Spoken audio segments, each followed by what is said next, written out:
Esse vídeo resumo foi baseado na aula de genética comportamental da disciplina de genética médica. Meu nome é Anacleto Braga, sou da turma 31 de medicina da Univasf. Nos pontos abordados nesse vídeo estão o comportamento aprendido versus não aprendido, comportamento adaptativo, síndrome do X frágil, esquizofrenia, transtorno bipolar, alcoolismo, inteligência e sexualidade. Vamos primeiro iniciar contextualizando o que é que estimula determinado comportamento, né? Sabemos que o comportamento humano é derivado de estímulos externos, né? Fatores genéticos também. Esses estímulos externos vão agir lá nos órgãos sensoriais, né? No cérebro, nos nervos e etc.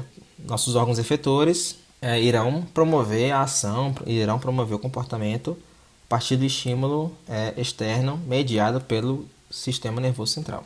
Porém que para existir esse comportamento, esse mecanismo de ação, devemos ter também uma carga genética para isso, uma vez que a gente não pode executar determinadas ações, todas as ações do mundo possíveis, sem ter uma predisposição genética para aquilo. Concordam? Vamos entrar um pouco na questão do comportamento aprendido e não aprendido, né? Uma vez que o comportamento aprendido é definido como toda aquela ação aprendida por imitação e por repetição, ou por repetição, né? E o não aprendido é aquele comportamento inato, ou seja, aquele comportamento instintivo, né? O não aprendido ele é herdado, os genes determinam a natureza do ato e o ambiente apenas contribui para o estímulo que desencadeia a ação. Já o aprendido não seria herdado, seria adquirido com as interações com o meio ambiente, através das experiências que o meio ambiente cria e que se registram na memória do indivíduo. O comportamento aprendido é adaptável, ou seja, ele se modifica de acordo com as circunstâncias que o indivíduo se encontra. E o não aprendido é automático, ou seja, ele é sempre realizado do mesmo jeito. Por consequência, ele é inconsciente, ou seja, ele ocorre sem um ensaio mental ou um planejamento prévio consciente. E o aprendido, aqui está errada a digitação, ele é consciente. A gente testa a eficácia dessa ação mentalmente por meio de um planejamento que orienta as consequências daquela ação.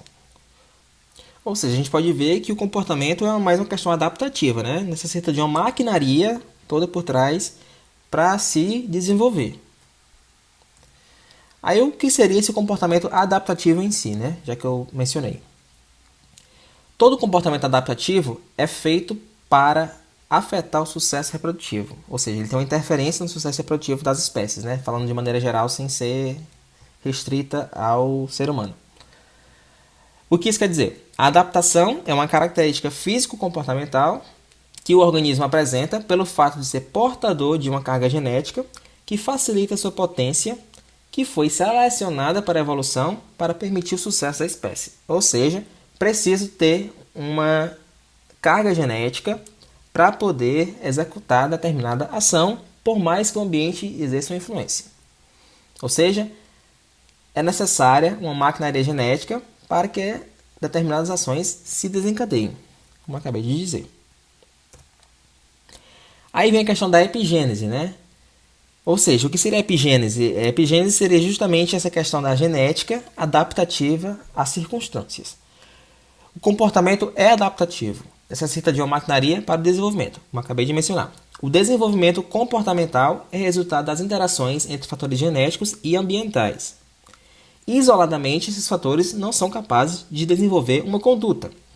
Tem aqui uma imagenzinha ilustrando uma criança com birra. Lembra que a gente estava falando do comportamento ser aprendido ou não aprendido, adaptável e automático? Então, o comportamento é adaptável e consciente quando favorece o indivíduo, certo? Caso contrário, ele só seria automático. A gente sabe que a criança começa a chorar, aprende a fazer birra quando consegue as coisas com os pais.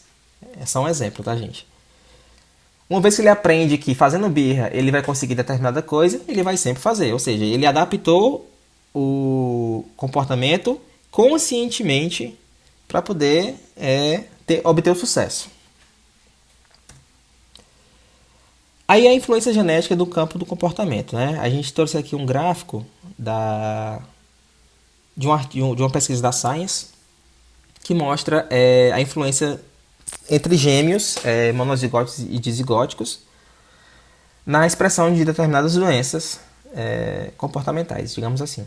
Pode ver que existe, não se sabe ainda com clareza a influência genética do comportamento, como eu já tinha mencionado em um vídeo anterior sobre herança multifatorial, das dificuldades de se obter resultados e estudos com gêmeos, uma vez que depende da diferença de ambiente, depende depende de todo esse contexto, né, das questões éticas e etc.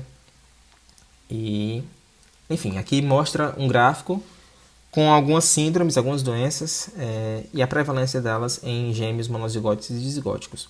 O alcoolismo, aqui a gente pode ver no primeiro gráfico, tem uma pequena diferença apenas em gêmeos monozigóticos mulheres, né, gêmeas, levemente maior do que em gêmeas dizigóticas. Talvez isso não expresse tanto o fator genético, mas sim talvez um fator ambiental, como a gente já havia mencionado. Alcoolismo já em homens já se expressa um pouco mais, né? Já tem uma evidência bem maior em relação a monozigóticos e dizigóticos. A esquizofrenia, muito maior ainda. Alzheimer também se expressa bem maior. Autismo, infinitamente maior.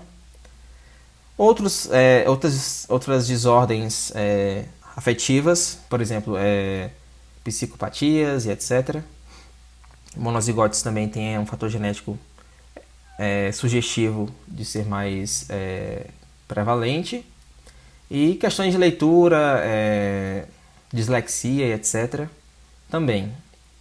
Ou seja, a gente não pode descartar, de fato, é um fato de que o comportamento tem sim uma carga genética, mas não apenas a carga genética, né? Tem a questão ambiental também, a questão multifatorial, como já tem sido debatido nos vídeos anteriores. Daí, em que a genética pode influenciar no comportamento? Eu trouxe aqui alguns exemplos que a gente vai poder discutir aqui um pouco, que foi discutido na aula também. O primeiro deles seria a síndrome do X frágil, a esquizofrenia, a bipolaridade, alcoolismo, a inteligência e a sexualidade. Vamos começar pela síndrome do X frágil. O que seria a síndrome do X frágil? Seria um defeito, né, uma mutação no cromossomo X, especificamente no gene FRN1. Essa mutação é mais expressiva nos homens do que nas mulheres, uma vez que eles apresentam a síndrome mais grave, né? E a prevalência dele nos homens também é maior do que nas mulheres, sendo de 1 para 1.500 em homens e 1 para 2.000 em mulheres. E o que ocorre com essa mutação?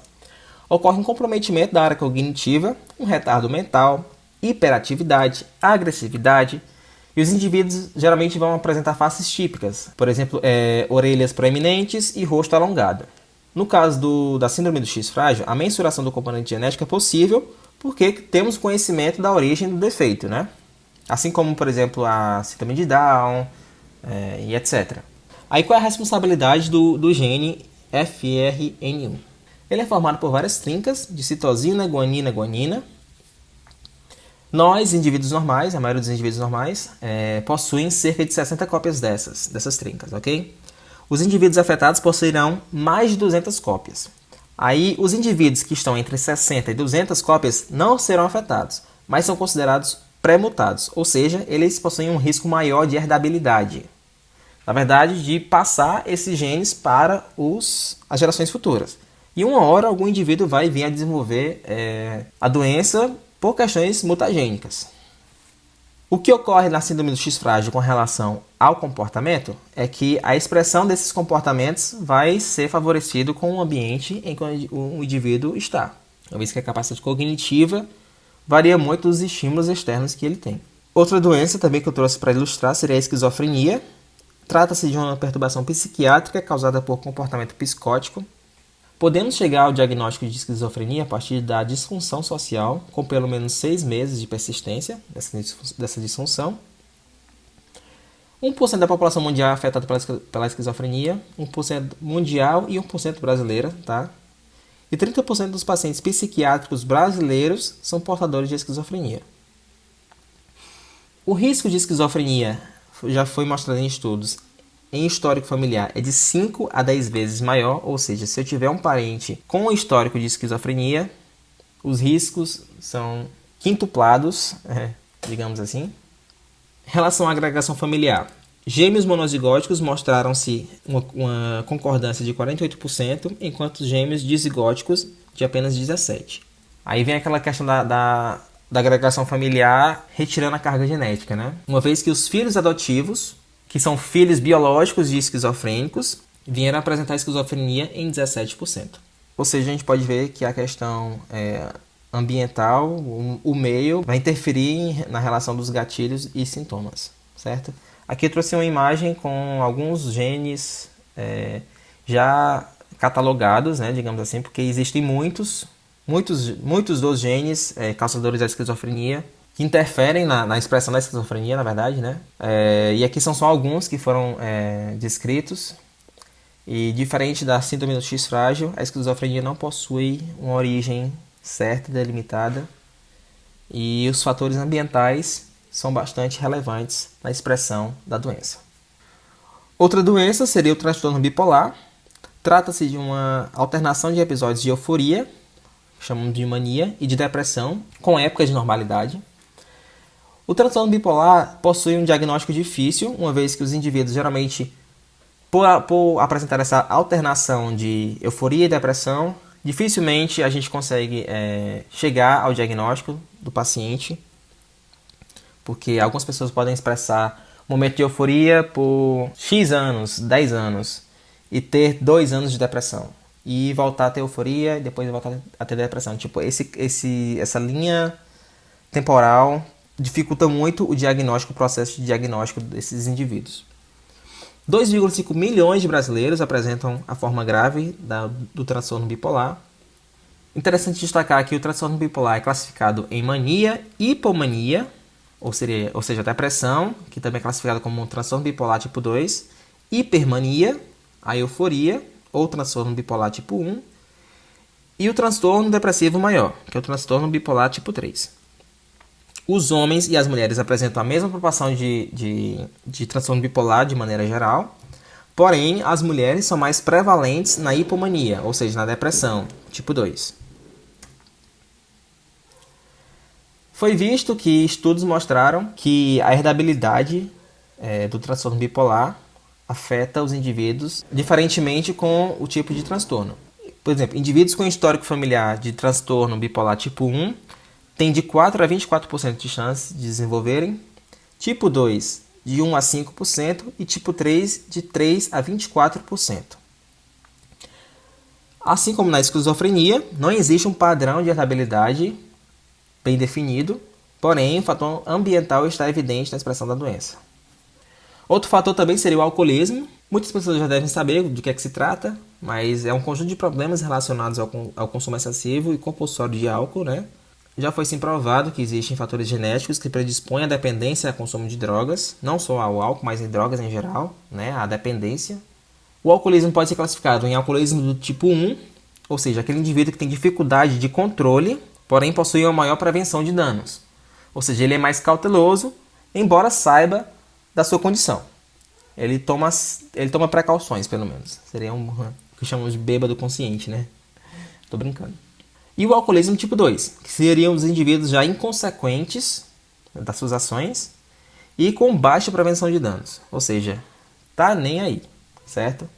Aí o que é que mostram os estudos? Eles sugerem que os filhos biológicos de pai tipo 2 tendem a apresentar mais tendência ao alcoolismo, diferentemente do tipo 1.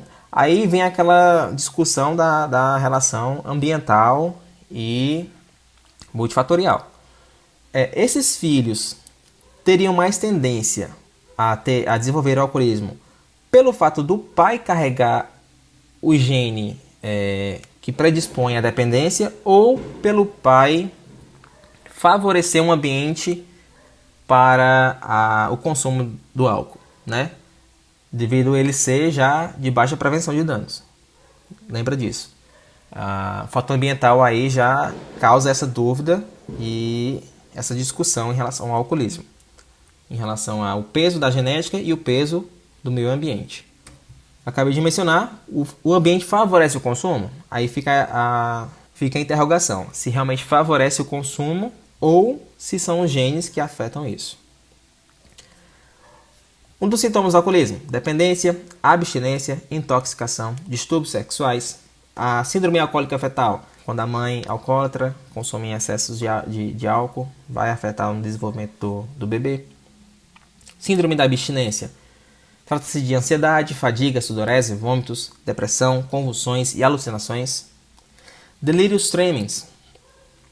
É uma alteração no estado mental, cursando com sonolência, apatia, desorientação, alucinações, irritabilidade e raiva. O delírios tremens ocorre geralmente de 2 a 5 dias após a última ingesta do alcoólatra e pode ser fatal. Aqui tem até uma gravura mostrando o indivíduo com a síndrome de Wernicke-Korsakoff, certo? Essa síndrome é causada pela deficiência de vitamina B1, a tiamina. E sabemos que o álcool tem um fator extremamente relevante na absorção da tiamina no intestino, né? Ele impede a absorção da histamina no intestino. E indivíduos alcoólatras podem vir a cursar com essa síndrome, uma vez que causa uma neuropatia grave nesses indivíduos. Bom, saindo um pouco das síndromes, vamos entrar um pouco na questão da genética e da inteligência, né? O que seria, a relação genética com a relação da inteligência do indivíduo, né? O que seria inteligência? Seria um potencial biopsicológico para processar informações que podem ser ativadas pelo cenário cultural para solucionar problemas ou para criar produtos. Existe um cientista que classificou a inteligência em algumas classes, que como até trouxe aqui uma imagem ilustrando um pouco. Ele classifica a inteligência como inteligência visual ou espacial, inteligência cinética espacial, inteligência musical, inteligência lógico-matemática, linguística, interpessoal e intrapessoal. Ou seja, aquela questão do teste de QI para mensurar a inteligência anda sendo refutado ultimamente, uma vez que aqueles testes geralmente testam apenas um tipo de inteligência. E sabe-se que o ser humano possui vários tipos, né? A herdabilidade genética da inteligência não é nula, isso não é descartado. Porém, os fatores ambientais vão interferir nos estímulos. O que seriam esses fatores ambientais? Por exemplo, a ordem de nascimento e o tamanho da família são um dos pontos bem discutidos em relação a isso. Uma vez que o primeiro filho, o primogênito, recebe mais atenção dos pais, tende a ter mais responsabilidade no cuidado com os irmãos. Aí, uma família muito grande, o primeiro filho sempre é o que geralmente toma de conta, o que ajuda a mãe a cuidar dos outros. Enquanto o último filho, geralmente é o mais... O último e os filhos do meio também são os mais negligenciados, digamos assim. Questão da educação, ou seja, o acesso à leitura, o acesso a conhecimento, o acesso a estímulos de inteligência, nutrição, saúde, tudo isso vai interferir no desenvolvimento da inteligência do indivíduo, né? Dado isso, o componente ambiental interfere também no desenvolvimento da personalidade, ou seja, que sabe-se que dependendo do ambiente que o indivíduo é criado, que o indivíduo cresce, ele vai vir a desenvolver determinadas características de personalidade. Outro fator bem estudado em relação à genética comportamental seria a sexualidade. Ainda é um tema polêmico para ser debatido, né? Mas sabe-se já comprovadamente que centenas de milhares de genes influenciam o comportamento sexual, ou seja, não existe um gene gay, né? São vários genes que influenciam isso e aos poucos eles vão determinando a expressão genética, fenotípica daquele indivíduo. Estudos mostram uma maior tendência a gêmeos monozigóticos apresentarem a mesma orientação sexual do que gêmeos dizigóticos. Existe uma relação multifatorial que influencia na maneira de se relacionar, isso já é bem claro e óbvio, né? Porém, algumas incertezas ainda precisam ser exploradas, incluindo como as influências socioculturais na preferência sexual podem interagir com as influências genéticas. A mensagem dessa relação da sexualidade e da genética para os médicos é que, independente da sua opinião, né, em relação à sexualidade do indivíduo, você deve tratá-lo com igualdade e com dignidade que todos os seres humanos merecem. Bom, essas foram minhas referências principais. Espero que tenha ajudado. Dá um like aí, se inscreve no canal e ajuda a crescer. Beijo, tchau.